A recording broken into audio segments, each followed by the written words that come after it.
Beyond Passing, The Further Writings of Nella Larsen, by Nella Larsen. Narrated by Brittany Manyweather. Freedom. He wondered as he walked deftly through the impassioned traffic on the avenue, how she would adjust her life if he were to withdraw from it. How peaceful it would be to have no woman in one's life. These months away took on the appearance of a liberation, a temporary recess from the hateful existence in which he lived in intimacy with someone he did not know and would not now have chosen. He began again to speculate on the pattern her life would take without him. Abruptly, it flashed upon him that the vague irritation of many weeks was the feeling of smoldering resentment against her. The displeasure that this realization caused him increased his ill humor and distaste. He began to dissect her with an acrimony that astonished himself. Her unanimated beauty seemed now only a thin disguise for an inert mind, and not for the serene beauty of the soul which he had attributed to her. He suspected, too, a touch of depravity, perhaps only physical, but more likely mental as well. Reflection convinced him that her appeal for him was bounded by the senses. For witness his disgust and clarity of vision now that they were separated. How could he have been so blinded? Why, for him, had she been the universe? A universe personal and unheedful of outside persons or things. He had adored her in a slavish fashion. He groaned inwardly at his own mental caricature of himself, sitting dumb, staring at her in a fatuous worship. What an ass he had been. His work here was done, but what was there to prevent him from staying away for 6 months, a year, forever, never to see her again? He stopped, irresolute. What would she do? He tried to construct a representation of her future without him. In his present new hatred, she became a creature irresistibly given to a pleasure at no matter what cost. A sybarite, a parasite too. He is prayerfully thankful that the appreciation of his danger had come before she had sapped from him all physical and spiritual vitality.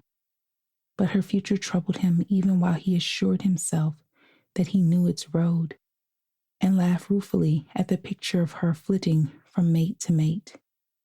A feverish impatience gripped him.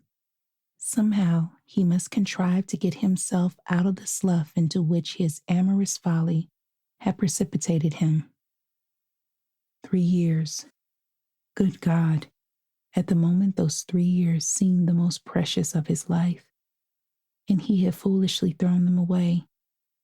He had drifted pleasantly, peacefully, without landmarks, would be drifting yet but for the death of a friend whose final affairs had brought him away. He started. Death. Perhaps she would die.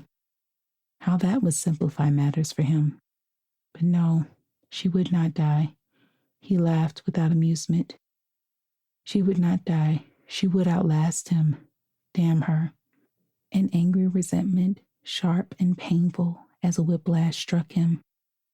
Its passing left him calm and determined. He braced himself and continued to walk. He had decided he would stay. With this decision, he seemed to be reborn. He felt cool, refreshed, as if he had stepped out from a warm, scented place into a cold, brisk breeze. He was happy. The world had turned to silver and gold, and life again became a magical adventure. Even the placards in the shop shone with the light of paradise upon them. One caught and held his eye. Travel. Yes, he would travel. Lose himself in India, China, the South Seas. Radiance from the most battered vehicle and the meanest pedestrian. Gladness flooded him. He was free. A year thick with various adventures had slipped by since that spring day on which he had wrenched himself free. He had lived, been happy, and with no woman in his life. The break had been simple, a telegram hinting at a prolonged business, an indefinite return. There had been no reply. This had annoyed him, but he told himself it was what he had expected. He would not admit that. Perhaps he had missed her letter in his wanderings. He had persuaded himself to believe what he wanted to believe, that she had not cared. Actually, there had been confusion in his mind, a complex of thoughts which made it difficult to know what he really had thought. He had imagined that he had shuddered at the idea that she had accepted the most generous offer. He pitied her. There was, too, a touch of sadness, a sense of something lost, which he had irritably explained on the score of her beauty. Beauty of any kind always stirred him. Too bad a woman like that couldn't be decent. He was well rid of her. But what had she done? How had he taken it? His contemptuous mood visualized her at times, laughing merrily at some jests made by his successor, or again sitting silent, staring into the fire. He would be conscious of every detail of her appearance, her hair simply arranged, her soft dark eyes, her delicate chin propped on the hands rivaling the perfection of La Gioconda's. Sometimes there would be a reversion to the emotions which had ensnared him. When he ached with yearning, when he longed for her again, such moments were rare. Another year passed, during which his life had widened, risen, and then crashed. Dead, how could she be dead? Dead in childbirth, they had told him. Both his mistress and the child she had borne him. She had been dead on that spring day when, resentful and angry at her influence in his life, he had reached out toward freedom, only to find a mirage, for he saw quite plainly that now he would never be free. It was she who had escaped him. Each time he had cursed and wondered. It had been a dead woman whom he had cursed and about whom he had wondered. He shivered. He seemed always to be cold now. Well rid of her. How well he had not known, nor how easily. She was dead, and he had cursed her. But one didn't curse the dead, didn't one? Damn her. Why couldn't she have lived? Or why hadn't she died sooner? For long months, he had wondered how she had arranged her life, and all the while she had done nothing but to complete it by dying. The futility of all his speculations exasperated him. His old resentment returned. She had spoiled his life, first by living and then by dying. He hated the fact that she had finished with him rather than he with her. He could not forgive her. Forgive her, she was dead.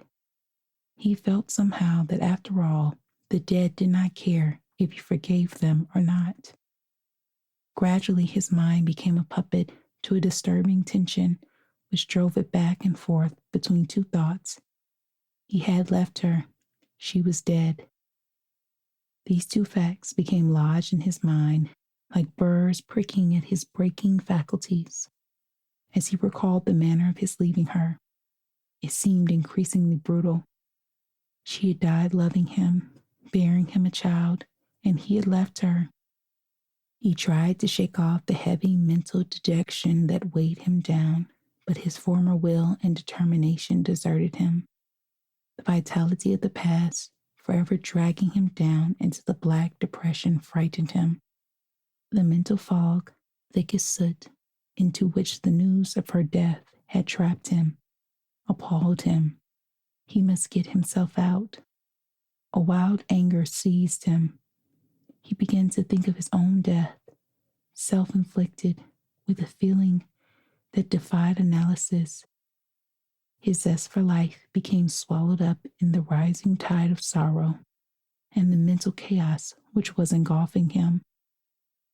As autumn approached, with a faint notice on his part, his anger and resentment retreated. leaving in their wake a gentle stir of regret and remorse. Imperceptibly, he grew physically weary. A strange sensation of loneliness and isolation enveloped him. A species of timidity came upon him. He felt an unhappy remoteness from people and began to edge away from life. His deepening sense of isolation drove him more and more back upon his memories. Sunk in his armchair before the fire, he passed the days and sometimes the nights, for he had lost count of these, merged as they were into one another. His increasing mental haziness had rejected the fact of her death. Often she was there with him, just beyond the firelight or candlelight. She talked and laughed with him. Sometimes at night, he woke to see her standing over him or sitting in his chair before the dying fire. By some mysterious process, the glory of first love flamed again in him. He forgot that they had ever parted. His twisted memories visioned her with him in the places where she had never been. He had forgotten all but the past and was brightly distorted. He sat waiting for her. He seemed to remember that she had promised to come. Outside, the street was quiet. She was late. Why didn't she come? Childish tears fell over his cold cheeks. He sat weeping in front of the sinking fire. A nameless dread seized him. She would not come. In the agony of his disappointment, he did not see that the fire had died and the candles had sputtered out. He sat wrapped in immeasurable sadness. He knew that she would not come. Something in this thought fired his disintegrating brain. She would not come, then he must go to her. He rose, shaking with the cold, and groped toward the door. Yes, he would go to her. The gleam of a street light through a French window caught his attention. He stumbled toward it. His cold fingers fumbled a moment with the catch, but he tore it open with a spark of his old determination and power, and stepped out and down to the pavement 100 feet below.